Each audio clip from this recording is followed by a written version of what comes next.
purple. You much better? Yeah. Yeah. Yeah. And how's Emily? We're live. Oh. Oh, well, don't do that then. Hi. Hello, and welcome to another edition of the virtual living room of the Game Changer Movement. And here we are. It's Eric Lehman with Antika Lisha, and it is Monday at 3:30 or 3:30-ish Eastern Standard Time, and all over the world at all other times. So here we are.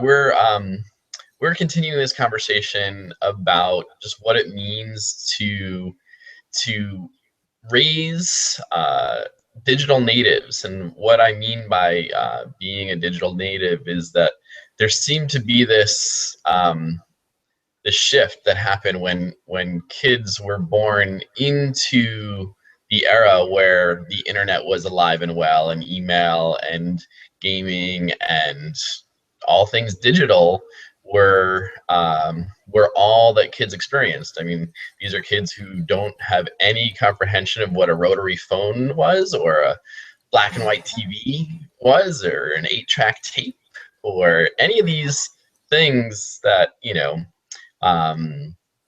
came before the internet.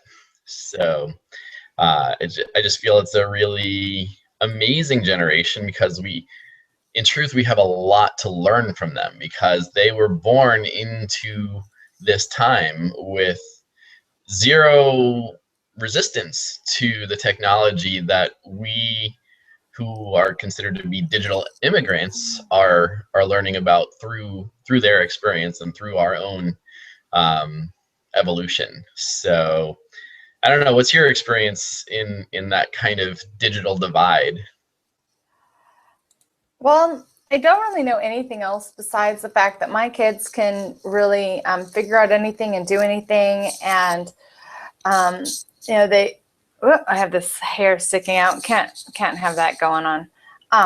Have this way of being able to figure out how something works technologically. And it's all just second nature. It doesn't matter. Apple, Mac, PC, like Apple and Mac is the same thing, but PC, and whatever apps it is, whatever games it is, whatever controller they're handed, like within moments they have it figured out, and there's not even a question that goes on. Where I know my mother, and she's like, how do you use this this Netflix thing? I don't know how to turn off the computer. And she's worked on computers, for years. So it's like, what's the gap there? And I'm in between. I like to think of myself, I can usually figure pretty much everything out. I never would have thought that I was technically gifted years ago, but now I've done enough websites and designed enough platforms, I'm like, oh yeah, I can pretty much figure things out. But it's not as intuitive to me as it is to my children at all. Mm-hmm. So is that what we're talking about, Eric? I think there's that, and I mean, I feel like that's the real point, is that, where's the opportunity in tapping into that intuition? I mean, if we really dive into what evolution is, we get to admit that in some way our kids are better than we are at so many things. Yeah. I mean, for us to go from, walking on all fours to walking straight up, someone's kid had to do something better than their dad, I mean, and so, and I feel like, when we resist technology, we sort of put blinders on. And then when we put blinders on, then I feel like the reason why this is sort of a long-winded intro is that then we sort of look at, we kind of write off the whole entire package. So like when that divide happens, we just like say, oh, I'm just not going to know anything about gaming. You know, like I left off at Defender and Stargate, and like none of this stuff matters to me. And like, so I'm not going to even pay attention. I'm not going to invest any time and energy into knowing what my kids are taking in, because, you know, if they have me join them, I'm not going to know what to do with the controller. I have no idea. And I feel like that's what's. So then we just avoid the entire thing completely. Mm-hmm. You know, Well, we do and we don't. And then we don't really know what they're playing or what they're doing and how they're doing it. So, you know, because our living rooms are short and sweet, like I would really love to pose the question for people to comment on Facebook or join us in the next living room and continue the conversation of how can we let go of the stigma of not being as able and looking good, and allow our kids to teach us enough to know about the games that they're doing, because we're not the intuitive experts. Yeah, and I mean, and maybe that's broaden a big the like. category too. And I mean, I think that's a great question. I mean, it's so powerful and beautifully humbling. You know, I mean, how many times do we learn in our lives in any real heart scenario that the only way to, I mean, you know, here we are sort of in the healer community, right? And we've learned that we can't heal anyone else. We can just hold the space for somebody to heal themselves. Right. And so you know, I mean, like, and that's what I love about all the pieces of art behind me. Like I didn't make those and just infuse healing energy into them and then, you know, that was it. Like we came together as a community, we made these pieces and we healed ourselves in community. And that's what the offering is here. And I feel like that's what is so much the opportunity. And so and if we can truly humble ourselves, because I think there's so much wrapped into this job description of dad, you know, of mom, of caregiver, and we feel like it's got to be this top-down process. And every meditation I have, every guidance I seek, you know, I mean, what do most gurus say? They say, find your inner child and love that person, become that person, you know, live into that youthful energy. I mean, when you hear the Dalai Lama laugh, you know, he doesn't laugh as an 82-year-old, he laughs as a 10-year-old, you know, who just got an ice cream cone, you know. I mean, that's what happens when people who are enlightened, you know, find their way to live into the energy that they were born to live. So I feel if we broaden that question and say, you know, how can I learn from my child? How can I meet my children at eye level wherever they are and learn from them and just kind of become an empty vessel and say, I have way less to teach than I do to learn, you know, from this interaction.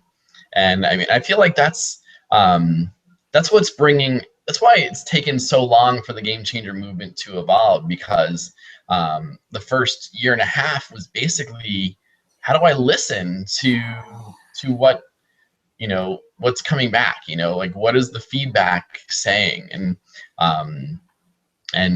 how do I let go of all the expectations I thought it was gonna be about when it first started. I mean, this first piece, this heart, you know, that was the first piece, you know, that was made with a lot of fanfare, and the other pieces took months to make, you know. I mean, 2 or 3 hours a month dedicated in community, and it was they're bigger too. What? They're bigger too. Well, that's true, and I feel like now we're at a point where, you know, now we know the beauty we can make, and some of the questions that came along the way, and I know we shared some of the, I don't want to say darker times, but the more, I guess I would say heavy, heavy questions. But one of the best questions I remember a 6-year-old asking while we were, cutting a violent video game into pieces and making art. She said, "Why would someone play one of those games in the first place?" Mm. And I was just like, I got goosebumps, and I was just like, "Yay!" And that's when I realized the best time to reach someone with this mission is before they ever get the opportunity to play one of those games in the first place. And so that's why it's just so important to have active conversations with our kids and have them, ask the right questions. And be there to really answer the right questions and also to learn from them. Mm-hmm. Because I feel like I know when I watch a show or I watch a movie or something, if I'm feeling the sensation of this just isn't right, it's not coming from the right place, the right heart that I want my kids to be in, then we end the show. Then it's over. If we're not doing that with their games, with their apps, then who knows what's really happening? Who knows what they're watching or what they're dancing to or what lyrics they're listening to? I know we got this new app, and it's like these superpower apps. So it's like we can be facing one another and jolt one another. We can jump and disappear. I mean, it's really cool. And, at first glance, it's like, this is really neat. Like, my kids got it in like 5.2 seconds. But luckily for me, like, they still want to play with the apps and play with things and show me how they work. And so I had to go, okay, how do I, what do I do? I push this button, and how do you get it to align, and how do you get it to process, and how do you mix it down? I mean, but they knew in like 5.2 seconds how to get it from point A to point Z and saved to their computer, and then how to make an iMovie out of that with that, like, so then it's part of their music video. So, I think it's really important for us as parents to have that conversation and also realize that just because we're learning something and it's like a second language to us, it's their first language. And to allow this place to be a place where they can feel really significant as they're teaching us about their new app, about their new whatever. Because what's better or more awesome than like teaching your boss something or teaching your spouse something? If you really respect and look up to your spouse and you get to know something that they don't know yet, it's like, oh my gosh, like, I don't know, but your parents are the same way. I love being able to teach my mom stuff, and I'm, nearly 40, and it's still a joy. So I can only imagine when my kids get to teach me something that I don't already know, since they kind of think that I know everything anyway, that it's really rewarding and makes them feel proud and significant within themselves and powerful as well. So just by being able to be open to learning from our kids and have them teach us, we're giving them this place of real significance, real smart, of feeling good of their capabilities. And that will translate into all aspects of their life, I think. And I mean, it just, when you were sharing about that, it just conjured a memory of my early years in grad school. And I was studying something called program evaluation and planning.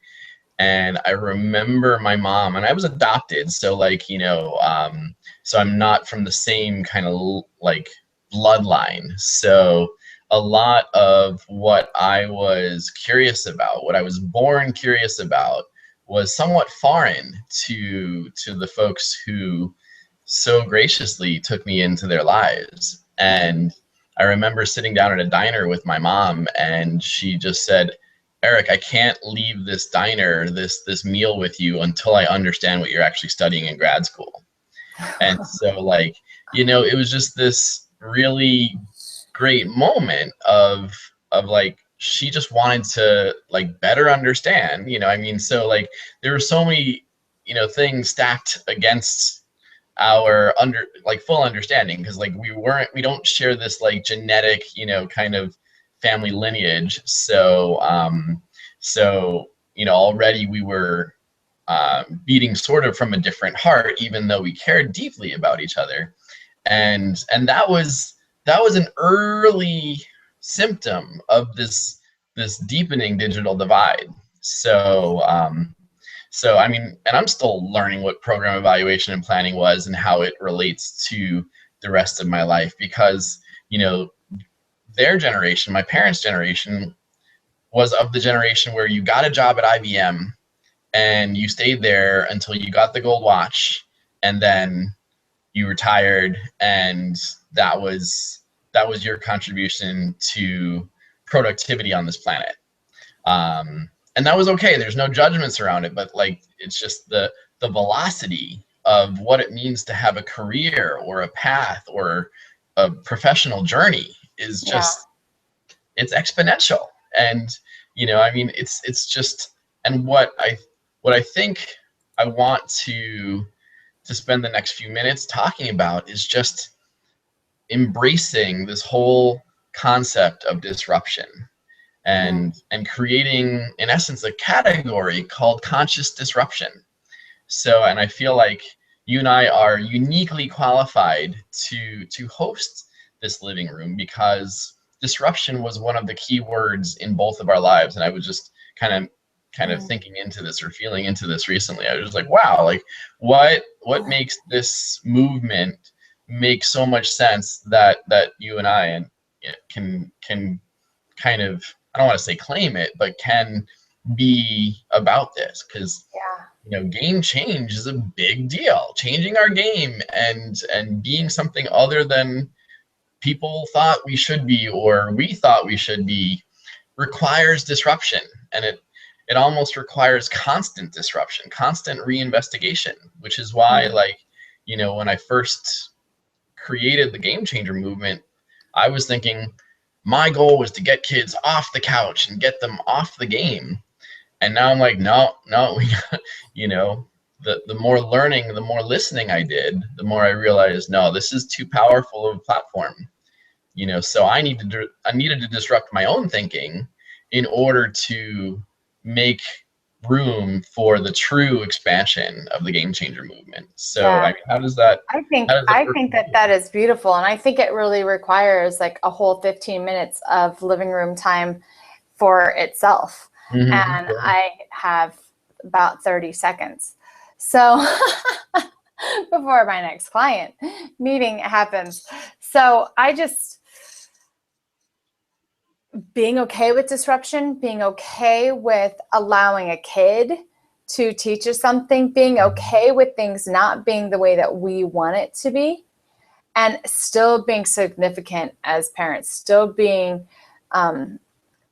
confident and secure, and even more so as parents, because then we have room to not be quote unquote perfect, or we have room to change our own game. So maybe next Monday, we'll just put it out there that we'd like to, talk about this platform of disruption and how disruption has fed a good role into your life, and invite you to connect with us on Facebook at the Game Changer Experience, and also check out our Indiegogo platform there. We're also going to be talking, and we can continue this discussion on Shine today, and you can find that link on both of our websites or Facebook pages as well. And you have our names there, so you can look us up and say hi and friend us, and we'd love to talk to you and have you a part of this living room. If you'd like to join us, we are meeting at 3:30 or around 3:30 Eastern Standard Time each and every Monday. Yay. Sounds great. Well, that's the living room for now, and I think that's what the fun part about what this environment is that we're still figuring it out. And so we put on our calendar from 3:30 to 4, and that's what we get. So bye-bye, everyone, and thank you so much, and we'll see you soon. Bye. Bye.